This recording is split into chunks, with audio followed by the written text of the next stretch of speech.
Borgaon Manju police ठाण्याच्या अंतर्गत येणाऱ्या डोंगरगाव येथे घरगुती कारणावरून मुलानेच बापाला काठीने मारून हत्या केल्याची घटना सोमवारी रात्रीच्या दरम्यान उघडकीस आली। पोलिसांनी सदर मुलाविरुद्ध हत्येचा गुन्हा दाखल करून अटक केली आहे। अर्जुन सहारे असे मृतकाचे नाव आहे। सूत्रांनी दिलेल्या माहितीनुसार डोंगरगाव येथील अर्जुन सहारे वय 62 व त्यांचा मुलगा अनिल सहारे वय 22 वर्ष या बाप लेकाचे सोमवारी रात्रीच्या सुमारास क्षुल्लक कारणावरून भांडण झाले। या दोघांच्या भांडणात मुलगा अनिल याने रागाच्या भरात आपल्या जन्मदात्या बापाला काठीने मारहाण केली।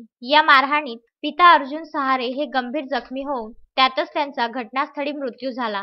दरम्यान घटनेची माहिती मिळताच घटनास्थळावर ठाणेदार सुनील सोळंके, पीएसआय विना पांडे यांच्यासह पोलीस कर्मचाऱ्यांनी घटनास्थळावर धाव घेऊन घटनेचा व मृतदेहाचा पंचनामा करून सदरचा मृतदेह हा शासकीय रुग्णालयात शवविच्छेदनासाठी पाठविण्यात आला। दरम्यान राजेश नेवारे यांनी दिलेल्या फिर्यादीवरून सदर आरोपी अनिल सहारे याच्या विरुद्ध कलम 302 दाखल करून आरोपीस पोलिसांनी अटक केली आहे। पुढील तपास ठाणेदार सुनील सोळंके करीत आहेत।